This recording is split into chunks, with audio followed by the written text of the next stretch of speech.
¿Qué sucede cuando la tecnología de vanguardia choca con las tácticas de guerra ancestrales en un campo de batalla donde un solo error cuesta millones? En los densos bosques del este de Ucrania, un solo error de cálculo convirtió un asalto blindado de $93 millones en un cementerio de acero en llamas en menos de 12 minutos. Esta no es una historia sobre quién disparó primero, sino sobre quién vio venir la trampa y cayó directamente en ella. 3 batallones, 62 tanques, cientos de millones en material militar, todos comprometidos con un único objetivo: asaltar un depósito de armas oculto en lo profundo de un territorio en disputa. Pero lo que no sabían era que cada árbol, cada sombra, cada centímetro de terreno ya había sido cartografiado, minado y armado. El ataque comenzó al amanecer. Al mediodía, el bosque volvió a quedar en silencio, pero por razones completamente diferentes. Este es el relato no contado de cómo la guerra moderna se transformó de la fuerza bruta a la precisión quirúrgica calculada, donde los drones reemplazan a los generales, los algoritmos predicen los movimientos, y la victoria no pertenece a las armas más potentes, sino a las mentes más agudas. Si quieres ver más vídeos como este, asegúrate de darle a me gusta, suscribirte y activar las notificaciones. Realmente ayuda a que el canal crezca. Aún no había amanecido del todo cuando el bosque estalló.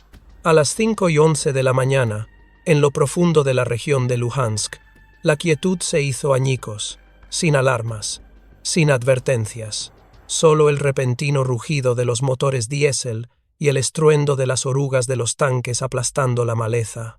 De la línea de árboles del norte emergió una imagen que haría saltar el corazón de cualquier analista militar: 3 batallones completos de blindados norcoreanos, moviéndose en formación coordinada. Liderando la carga iban 62 tanques de batalla principales, cada uno una bestia de 60 toneladas de ingeniería soviética, modernizada lo suficiente como para ser letal. Flanqueándolos, 2 docenas de camiones de artillería de cohetes repletos de tubos de lanzamiento, mientras que, sobre sus cabezas, enjambres de drones de reconocimiento pintaban el campo de batalla con datos en tiempo real. Su objetivo: un extenso depósito de municiones enclavado en kilómetros de densos bosques. Un centro logístico que almacenaba de todo, desde proyectiles de artillería de alto poder explosivo hasta municiones guiadas con precisión para drones. Esta instalación no era solo un almacén. Era el corazón palpitante de la potencia de fuego del este de Ucrania. Si la destruyes, paralizas todo un frente.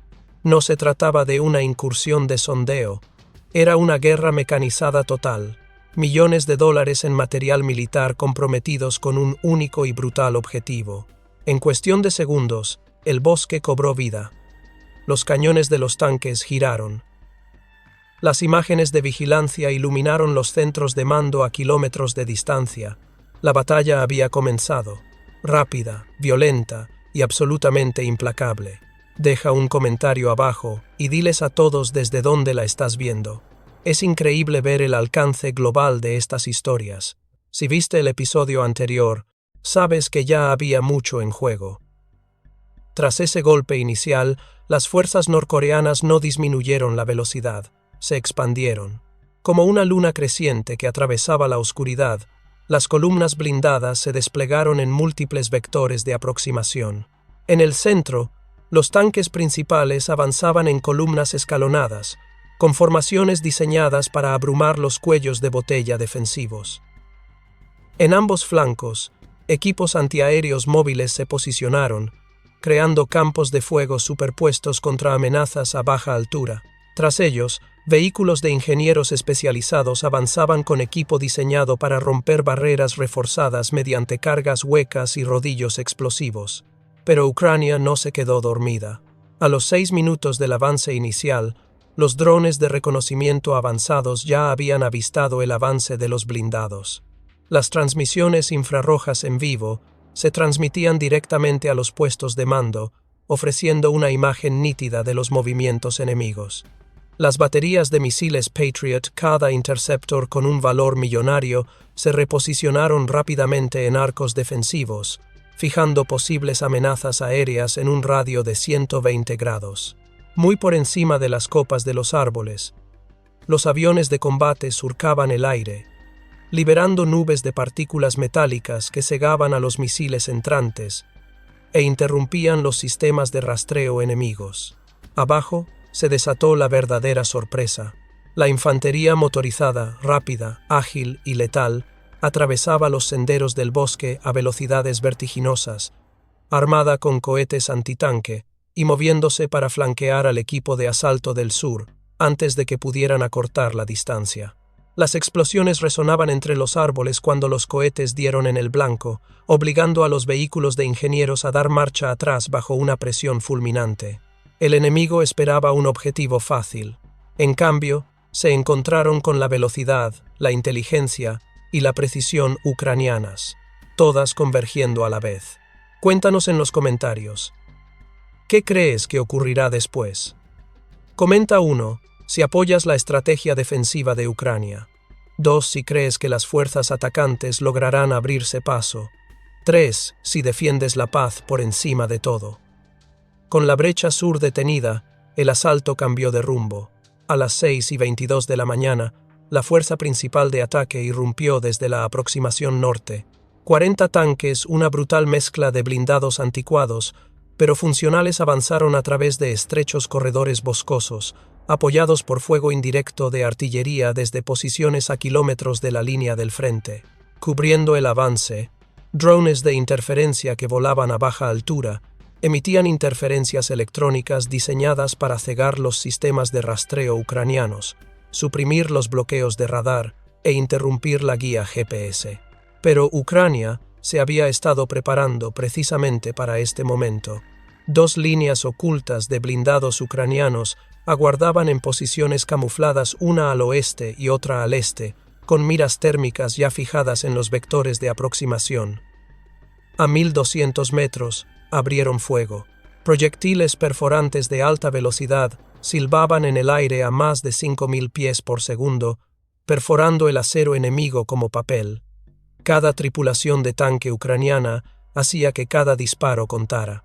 Para apretar aún más el cerco, minadores robóticos compactos emergieron de la maleza, desplegando redes de minas antitanque a lo largo de las rutas de acceso.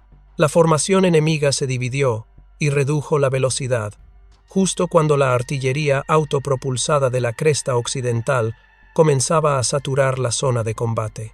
Los proyectiles llovieron con una fuerza devastadora, detonando tanques de combustible, quemando municiones y convirtiendo el denso bosque en un cementerio de chatarra. Las llamas se elevaban 9 metros hacia el cielo matutino. En menos de 12 minutos, la punta de lanza quedó destrozada. Lo que se suponía que sería un golpe decisivo se había convertido en una emboscada, en un desguace. Y esto era solo el comienzo. En el siguiente segmento, revelaremos qué sucedió cuando Ucrania utilizó sus activos aéreos a plena potencia y por qué una unidad de radar enemiga nunca vio venir el golpe mortal.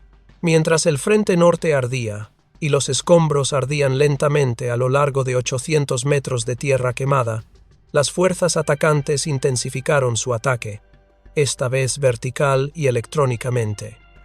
13 minutos antes de las 5 de la mañana, misiles balísticos de corto alcance se lanzaron al cielo, con sus radares de localización diseñados para rastrear vehículos de mando e instalaciones de radar cercanas al depósito. La respuesta de Ucrania fue inmediata y estratificada. En cuestión de segundos, las baterías de misiles Patriot se activaron, rastreando las amenazas entrantes con radares de control de fuego desde posiciones terrestres elevadas. Lanzaron una ráfaga coordinada de interceptores, cada uno alcanzando velocidades hipersónicas, destruyendo 5 de los 7 misiles en pleno vuelo. Mientras tanto, vehículos de guerra electrónica maniobraron para posicionarse a lo largo de la línea de árboles, emitiendo ondas de interferencia de amplio espectro para distorsionar las señales de guía de las amenazas supervivientes. Un misil se desvió de su curso y explotó sin causar daño en terreno abierto, pero eso fue solo la capa defensiva. Desde el oeste, 3 helicópteros de ataque volaron a ras de tierra, rozando las crestas a menos de 30 metros para evadir la detección del radar. Rugieron a gran velocidad, lanzando cohetes no guiados y desatando fuego de ametralladora contra un convoy de reabastecimiento enemigo que intentaba llegar al campo de escombros del norte. Camiones de combustible y plataformas de radar móviles fueron destrozados en segundos, lanzando columnas de fuego que se elevaban hacia la cubierta aérea. Sobre ellos, drones, kamikazes y vehículos aéreos no tripulados de ataque de precisión se abalanzaron sobre las posiciones de artillería de cohetes y los cuarteles generales enemigos, detonando sus cargas explosivas con precisión quirúrgica. Esta era una guerra a un nuevo nivel. No solo balas y misiles, sino señales, engaño y dominio electrónico. Cada minuto parecía una jugada de ajedrez. Radar fijo en radar. Los inhibidores se enfrentaban como boxeadores en un duelo. El espacio aéreo sobre Luhansk se convirtió en un campo de batalla invisible de ruido, fuego y guerra digital pura. Cuando el sol se puso en el horizonte 16 minutos antes de las 8 de la tarde, el cielo de Luhansk finalmente quedó en silencio, pero solo por un instante. El caos electrónico de la tarde se había desvanecido en zumbidos de baja frecuencia y pulsos de escaneo, pero las fuerzas atacantes estaban lejos de terminar. Aprovechando el anochecer, 2 pelotones de fuerzas especiales, unos 60 operadores de élite, se deslizaron a través de una densa arboleda a menos de 300 metros del límite sur del depósito de municiones. Equipados con drones de reconocimiento en miniatura, radares portátiles y equipo de camuflaje infrarrojo, avanzaron en formaciones cerradas, con el objetivo de romper el perímetro en la oscuridad y la confusión. Pero Ucrania había anticipado el cambio de ritmo. Las tropas motorizadas, que ya rotaban en circuitos de patrulla, giraron para interceptar. Sus cascos se sincronizaron con visores térmicos y un software de reconocimiento de movimiento en tiempo real basado en IA, lo que les permitía distinguir siluetas humanas de la fauna silvestre incluso en la oscuridad total. A gran velocidad, maniobraron por estrechos senderos forestales, flanqueando a cada equipo de infiltración con asombrosa velocidad y precisión. Al mismo tiempo, se activó la red autónoma de campos minados de Ucrania. Los robots compactos sembradores de minas, desplegados ese mismo día, habían estado mapeando silenciosamente el tráfico peatonal y ahora activaban su lógica de defensa preestablecida. Decenas de minas con sensores de proximidad detonaron en arcos en cascada alrededor de la valla sur del depósito, formando un perímetro letal. Atrapadas entre las tropas de patrulla y una red de minas que explotaba, las fuerzas especiales no tenían una salida limpia. El fuego de respuesta era esporádico e ineficaz. Cada fogonazo solo revelaba nuevos objetivos para los tiradores ucranianos que observaban desde escondites elevados. En 12 minutos, todo el intento de infiltración fracasó. Los cuerpos fueron arrastrados de vuelta a la línea de árboles. El equipo fue abandonado. El depósito permaneció intacto. El mensaje era claro. Incluso bajo el manto de la noche, este campo de batalla pertenecía a Ucrania, vigilado, mapeado y defendido por máquinas, soldados y algoritmos trabajando al unísono. Tras la fallida infiltración nocturna, se hizo evidente que la ofensiva había pasado del impulso a la desesperación. Los ataques blindados se habían detenido. Las fuerzas especiales fueron repelidas. El dominio aéreo, negado. Pero quedaba una vía vital. Un corredor logístico que discurría al noreste del depósito y serpenteaba hacia las zonas de concentración de retaguardia, a entre 40 y 40 kilómetros de distancia. Suministros, refuerzos y nodos de mando fluían por esta arteria. Ucrania decidió cortarla. Justo antes de las 10 de la noche, varias baterías de artillería de cohetes, preposicionadas al oeste de la zona de combate, recibieron misiones de fuego coordinado. Los datos de los objetivos provenían de drones de reconocimiento y equipos de inteligencia de señales que habían geolocalizado las estaciones de retransmisión enemigas. Durante los 6 minutos siguientes, más de 40 cohetes guiados iluminaron el cielo nocturno, describiendo arcos hacia el este en salvas cerradas. Los impactos fueron precisos. En la primera descarga, 4 remolques de radar móviles, cada uno estacionado tras las crestas de las montañas y camuflado con una red, fueron destruidos. Las llamas estallaron al destrozarse los transmisores y las unidades de energía. Momentos después, 2 camiones de municiones que viajaban en convoy fueron alcanzados en pleno giro. Sus tanques de combustible provocaron una bola de fuego de casi 900 metros de ancho que iluminó el suelo del bosque como si fuera de día. La última descarga impactó en un puesto de mando móvil, derrumbando su estructura, eliminando a su personal superior y silenciando su red de radio cifrada en cuestión de segundos. Pero el fuego no se detuvo allí. Desde 30 kilómetros al suroeste, unidades de artillería pesada comenzaron a bombardear el mismo corredor en oleadas superpuestas. Cada dotación de artillería había ensayado la sincronización de la misión de fuego con drones de reconocimiento sobrevolando. El resultado: una zona muerta de casi 3 kilómetros de largo donde cualquier vehículo con ruedas, tanque, camión o transporte ardía o estaba inmovilizado. La cadena de suministro se fracturó en tiempo real. Ningún refuerzo logró pasar. Los intentos de reabastecimiento se estancaron en la línea de árboles. Las unidades de retirada de emergencia se encontraron bajo fuego indirecto antes de alcanzar sus propias líneas avanzadas. El avance, antes coordinado, se había derrumbado en un cementerio logístico donde ni siquiera los equipos de recuperación se atrevían a entrar. Ucrania no solo detuvo el asalto, sino que le amputó la columna vertebral. A las 3:23 de la madrugada, menos de 6 horas después de que la última descarga de artillería cortara la arteria de suministro enemiga, Ucrania lanzó su movimiento más decisivo hasta la fecha. Una contraofensiva coordinada, dirigida directamente al flanco oriental, donde fuerzas dispersas aún mantenían posiciones atrincheradas. A la cabeza de la carga, los tanques de batalla principales avanzaban en formación escalonada tras una línea de robots desminadores que avanzaban con precisión, detonando cables trampa y abriendo caminos a través de senderos de tierra previamente disputados. Justo delante de ellos, unidades de infantería motorizadas se deslizaban entre la arboleda, armadas con armas antitanque e inhibidores de comunicaciones de corto alcance, maniobrando para flanquear y desbaratar las líneas de búnkeres desde ángulos inesperados. Arriba, un par de helicópteros de ataque volaban a baja altura y a gran velocidad, lanzando cohetes y sofocando el fuego de ametralladora sobre cualquier fortificación que ofreciera resistencia. Tras este trío de movimientos tanque, moto y rotor, el cielo bullía de drones kamikazes merodeando, cada uno enfocado en señales de calor y coordenadas GPS predefinidas. En 47 minutos, todas las posiciones fortificadas ocupadas por tropas enemigas habían sido neutralizadas o abandonadas. Decenas de vehículos, incluyendo vehículos blindados de transporte de personal y camiones utilitarios, quedaron en llamas o volcados. Pero Ucrania no solo derrotó al enemigo, sino que contuvo la retirada. Mientras las unidades intentaban huir hacia el norte a través del bosque, los médicos ucranianos ya estaban llegando, proporcionando ayuda de campo a los adversarios heridos. No fue solo una victoria táctica, fue una recuperación de terreno y de claridad moral.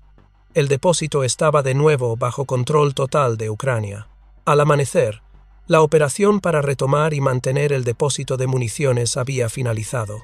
Más de 80 vehículos enemigos yacían destruidos en un radio de 3 kilómetros, muchos aún humeantes. 5 estaciones de radar móviles fueron eliminadas. Todas las unidades de fuerzas especiales involucradas en la infiltración fueron neutralizadas o capturadas. Estratégicamente, la fuerza atacante perdió su principal punto de apoyo en el este de Luhansk, lo que obligó a cambiar de agresivas ofensivas blindadas a tácticas de guerrilla más encubiertas. Más importante aún, Ucrania consolidó su corredor logístico, preservando un centro de munición de largo alcance vital para sostener las operaciones de precisión con drones y artillería. Pero una pregunta persiste. ¿Pyongyang intensificará la ofensiva con misiles de largo alcance o adoptará una guerra asimétrica multidominio? La lección fue clara. La tecnología avanzada debe ir acompañada de movilidad y contención. Incluso en medio de las llamas y el colapso, las tropas ucranianas transportaron a los prisioneros heridos en camillas, envolviéndolos en mantas mientras los médicos trabajaban bajo el humo ascendente. Y la imagen final grabada en la memoria: un helicóptero de ataque sobrevolando el depósito, mientras que abajo los médicos se arrodillaban en ceniza y barro, vencedores con una humanidad intacta. Al desvanecerse los últimos ecos de los impactos de los misiles, la respuesta de Ucrania llegó rápida y concisa. Una escuadrilla de aviones de combate sobrevoló a menos de 45 metros sobre las copas de los árboles, rozando el terreno mientras misiles de precisión se disparaban a baja altitud, dirigiéndose a toda velocidad hacia los nodos de radar rusos que rodeaban una estación de retransmisión clave. Sobre ellos, drones de reconocimiento perforaban estrechos corredores de radar a través de la neblina, proporcionando datos de objetivos en tiempo real a pilotos y equipos de tierra. En el flanco occidental, helicópteros descendieron a menos de 150 metros, desplegando escuadrones de infantería mecanizada a lo largo del lecho seco de un arroyo que cortaba hacia el perímetro de la estación de retransmisión. 2 perros robóticos con cañones avanzaban lentamente por delante de los elementos de vanguardia, rastreando la maleza y las alcantarillas en busca de trampas explosivas o posiciones de emboscada. Al sur de la línea de árboles, vehículos antiaéreos autopropulsados abrieron fuego con ráfagas, enmascarando el avance mientras los tanques de batalla principales salían de sus posiciones ocultas y formaban cuñas de asalto. Todos los ejes funcionaban como un reloj. Los vehículos aéreos no tripulados despejaron la vigilancia. La artillería suprimió los radares supervivientes. La infantería avanzó con paso firme hacia la red de torres. Lo que segundos antes había sido un tranquilo punto fuerte ruso se convirtió en una zona de ataque tridimensional, desde el cielo, la tierra y la señal a la vez. Las defensas estáticas de Moscú, construidas para asaltos frontales, estaban siendo desmanteladas por un ataque coreografiado diseñado para romperlas desde todas las direcciones. Pero el impulso de Ucrania no quedaría sin respuesta. Al detectar la incursión multifacética que se desarrollaba en los accesos oeste y sur, el mando ruso inició un contraataque en profundidad desde bases fortificadas a solo 4 kilómetros detrás del complejo de relevo. Los tanques de batalla principales avanzados avanzaron con el rugido de sus cañones para sellar el corredor norte. Apoyándolos, los robots de desminado avanzaban lentamente para barrer los cortafuegos y los claros minados que las escuadras de vanguardia ucranianas utilizaban para flanquear. Tras la línea blindada, obuses pesados, disparando desde más de 11 millas de distancia, comenzaron a asestar un golpe a las posiciones de la artillería ucraniana, apuntando a las últimas coordenadas conocidas transmitidas por drones de reconocimiento. En cuestión de instantes, el cielo sobre la zona de combate volvió a estar en disputa. Al este, se puso en funcionamiento un enorme sistema de guerra electrónica montado sobre camiones pesados y con antenas de casi 30 metros de ancho. El sistema generó interferencias de banda ancha en vastas porciones del espectro electromagnético. Los vehículos aéreos no tripulados ucranianos comenzaron a perder claridad en la señal de subida. En algunas zonas, la latencia de los comandos se disparó en más de 5 segundos, tiempo suficiente para interrumpir las misiones de fuego sincronizado y el reconocimiento con drones. Sobre el campo de batalla, los cazas rusos volvieron a la contienda, lanzando racimos de misiles guiados por infrarrojos desde la altura. Los misiles se dispersaron, dando caza a los vehículos aéreos no tripulados que aún rondaban la red de la torre de retransmisión. En cuestión de minutos, 4 drones ucranianos fueron derribados o forzados a adoptar patrones de evasión de emergencia, interrumpiendo la red aérea que había proporcionado inteligencia en tiempo real a las fuerzas terrestres que avanzaban. Lo que había sido un avance ucraniano preciso y coordinado se convirtió en un campo minado mecánico y electrónico. El radar ruso rastreaba las explosiones de calor a través de las líneas de árboles, mientras que la artillería actualizaba las soluciones de disparo casi en tiempo real. Cada avance de Ucrania se topaba con un muro de defensas superpuestas, blindados, inhibidores, misiles lanzados desde el cielo y proyectiles de largo alcance. El campo de batalla se transformó en una zona de aniquilación multidimensional. Lo que Ucrania antes veía como una brecha lineal se había convertido en un laberinto enmarañado, mecanizado, bloqueado y repleto de contrafuerza. La lucha por la estación de relevo estaba lejos de terminar. Y ahora cada metro ganado tenía un coste exponencialmente mayor. Acorralada pero no paralizada, Ucrania cambió de táctica.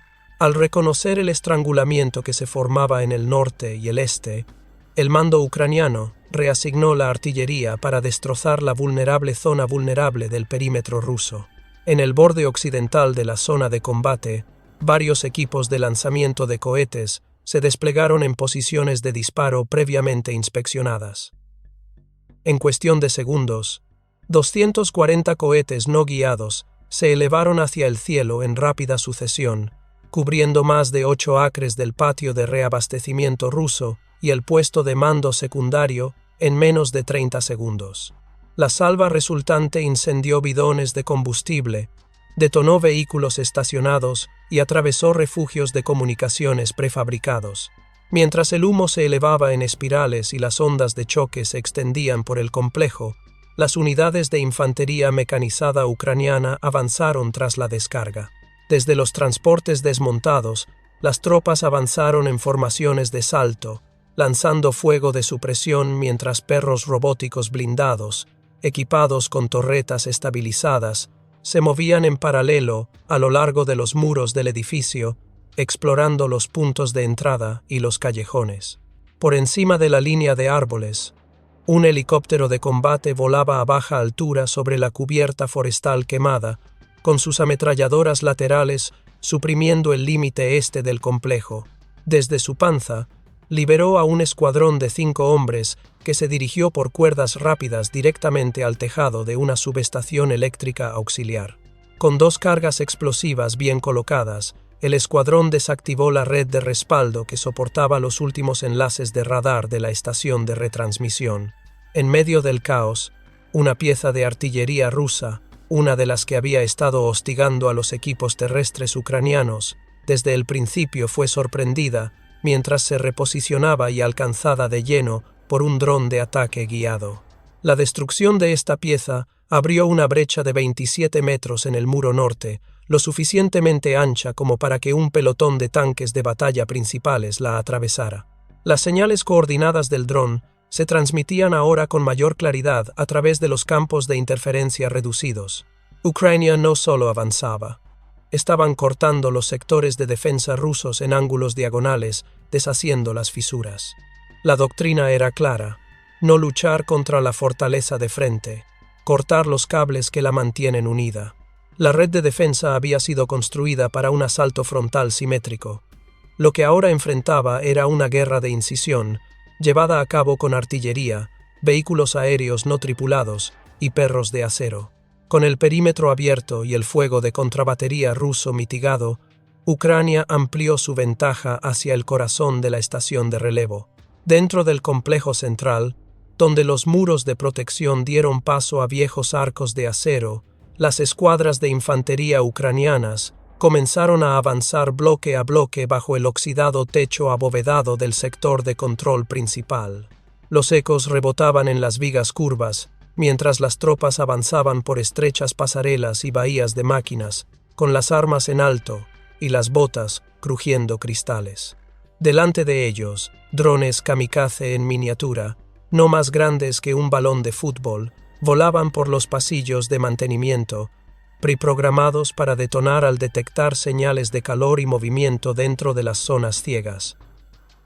Varios atravesaron las rejillas de ventilación, destrozando grupos de equipos y escaleras derrumbadas. Al frente de la aproximación, un trío de tanques de batalla principales se desplegaron en una formación de cuña poco profunda, a solo 25 metros de la entrada principal del edificio de mando. Su función no era abrir brecha, sino proteger. Tras los cascos blindados, perros robóticos armados con torretas estabilizadas se deslizaban por las paredes laterales del edificio, deslizándose por puertas rotas y salidas auxiliares. Se movían a baja altura y con cautela, buscando minas Claymore, cables trampa y alarmas infrarrojas aún instaladas en el interior. Bajo tierra, los equipos rusos de resistencia ocupaban nidos defensivos excavados en subniveles, armados con ametralladoras, armas antitanque y líneas de fuego superpuestas. Pero la ventaja de la oscuridad había desaparecido. Los vehículos aéreos no tripulados, UAV, térmicos, que orbitaban a tan solo 60 metros, transmitían posiciones precisas a los comandantes ucranianos. En lugar de despejar las salas a la fuerza, se activaron a distancia minas direccionales preinstaladas por unidades de zapadores durante la fase de flanqueo del lecho del río. En segundos, 2 puntos de acceso clave se iluminaron con explosiones continuas, obligando a las tropas rusas a abandonar los nodos de control más profundos y retirarse hacia el anexo de mantenimiento oriental. El humo ascendía por las escaleras, mezclándose con el polvo de los paneles del techo derrumbados. Las unidades ucranianas no los persiguieron de inmediato. En cambio, se detuvieron en el lugar, recalibraron los drones y mapearon la resistencia restante, utilizando superposiciones térmicas generadas por IA a partir de señales aéreas. Esto no fue una carrera a toda velocidad, fue una brecha calibrada, capa por capa. Y cuando las últimas defensas intactas dentro de la cúpula de mando comenzaron a fallar, una cosa quedó clara. La punta de lanza había alcanzado el tronco cerebral del repetidor y la red de comunicaciones de Moscú estaba a punto de perder su nodo central. Con la cúpula central del repetidor comprometida y la resistencia desmoronándose en los niveles inferiores, el mando ucraniano se movilizó para sellar todo el espacio de batalla. Aprovechando los datos térmicos y del terreno en tiempo real de los drones de reconocimiento aéreos, un par de aviones de combate que orbitaban a 20 millas de distancia fueron dirigidos de vuelta a la zona objetivo. Volando a baja altura y a gran velocidad, los aviones se inclinaron desde el sureste y lanzaron una salva de misiles de precisión, cada uno programado para fijar el objetivo en los convoyes de reabastecimiento rusos que intentaban llegar a la carretera de acceso oriental de la estación de relevo. En cuestión de segundos, 4 camiones de apoyo que transportaban generadores, depósitos de combustible y equipo de comunicaciones quedaron reducidos a escombros retorcidos, bloqueando la única ruta terrestre transitable hacia el complejo. Simultáneamente, al norte, camiones de artillería lanzacohetes dispararon sus últimas descargas programadas. Los cohetes 120 en total cayeron sobre las últimas coordenadas conocidas de las torres de señales auxiliares y los repetidores de radio móviles que se habían instalado apresuradamente en las primeras horas del combate. Cada objetivo fue alcanzado con fuerza de saturación, esparciendo escombros por la red de respaldo a la que Rusia esperaba recurrir. En cuestión de minutos, los efectos se extendieron por toda la red. 2/3 de la cobertura de radar en el noreste de Moscú quedaron a oscuras. Las zonas ciegas se extendían desde los parques centrales hasta la circunvalación exterior. Los repetidores de radio quedaron estáticos. La coordinación entre la artillería rusa y los exploradores de vanguardia se interrumpió por completo. Sin vías despejadas para los refuerzos, sin comunicaciones operativas dentro del sector y sin apoyo aéreo capaz de penetrar la pantalla de drones ucranianos, los elementos terrestres rusos dentro de la estación de retransmisión solo tenían una opción: retirarse. Al amparo del humo, las unidades blindadas y la infantería supervivientes comenzaron a replegarse a través de túneles de servicio y estrechos corredores boscosos hacia posiciones de repliegue a 3 kilómetros al oeste. Algunos dejaron atrás el equipo, radios aún calientes, morteros a medio cargar, tiendas de comunicaciones ondeando al viento. Desde arriba, Ucrania no persiguió, en cambio, estrechó el círculo. Los aviones de combate mantenían la vigilancia, los drones marcaban las coordenadas. Las unidades terrestres se retiraron a posiciones de contención en lugar de perseguir. El objetivo nunca fue la ocupación total, era la desactivación.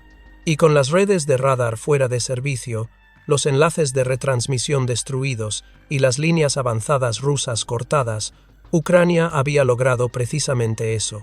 En menos de 90 minutos, lo que comenzó como una estación de comunicaciones boscosa se había reducido a una zona muerta, silenciosa, aislada y estratégicamente ciega, con las fuerzas rusas en retirada y la infraestructura de la estación repetidora en ruinas.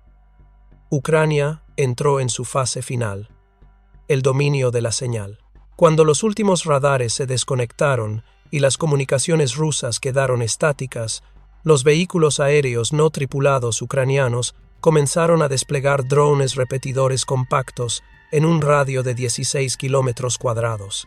Estos nodos aéreos restablecieron una red temporal en el cielo, diseñada no solo para mantener las comunicaciones en el campo de batalla, sino para reemplazar el vacío dejado por la destruida torre de retransmisión rusa. En tierra, equipos de infantería subieron a la cúpula quemada de la estructura principal de retransmisión.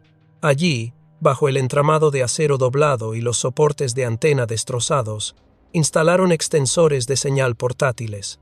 Cada unidad no era más grande que una mochila, pero lo suficientemente potente como para anclar enlaces dron-tierra en todo el sector.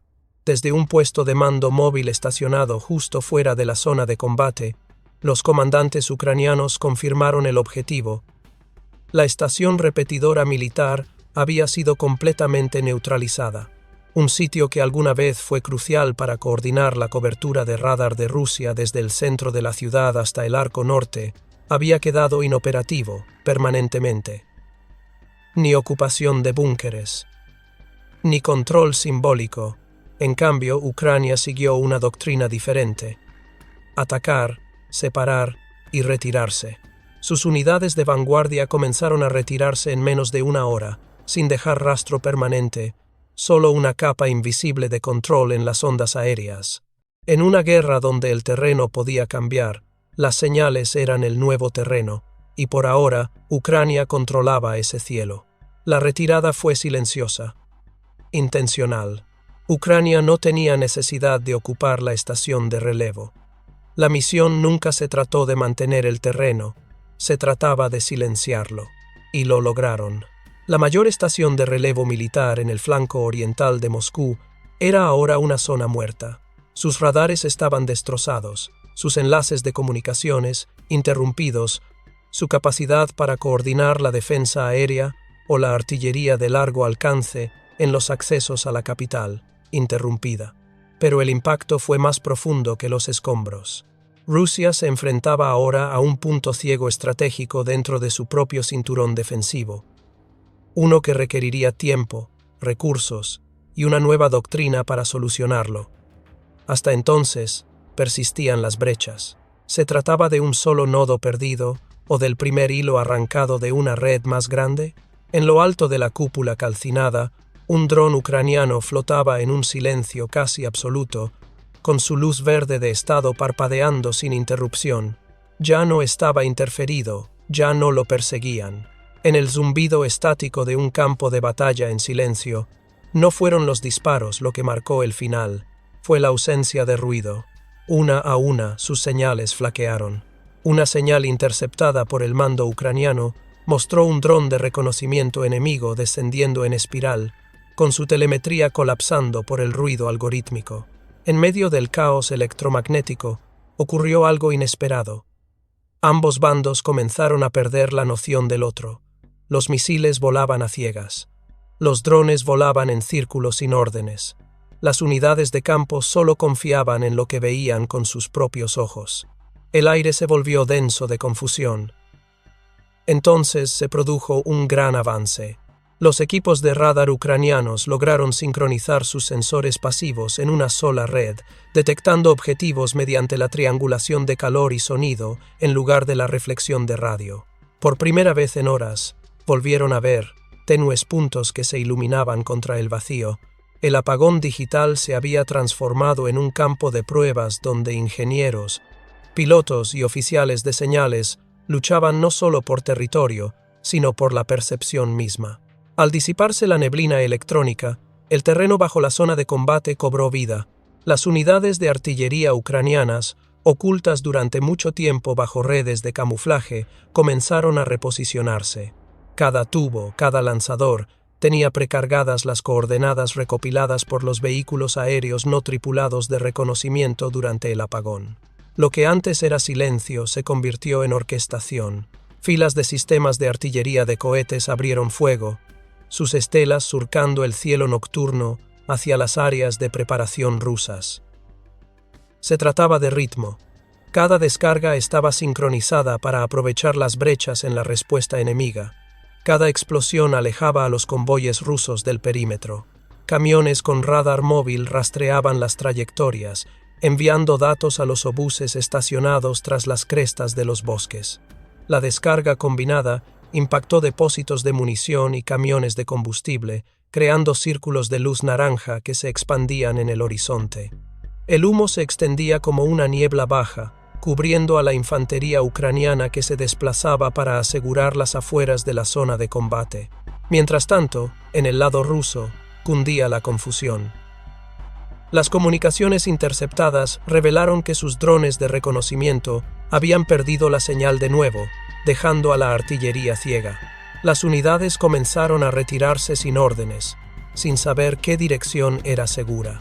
Por primera vez en este conflicto, los defensores de Ucrania marcaron el ritmo.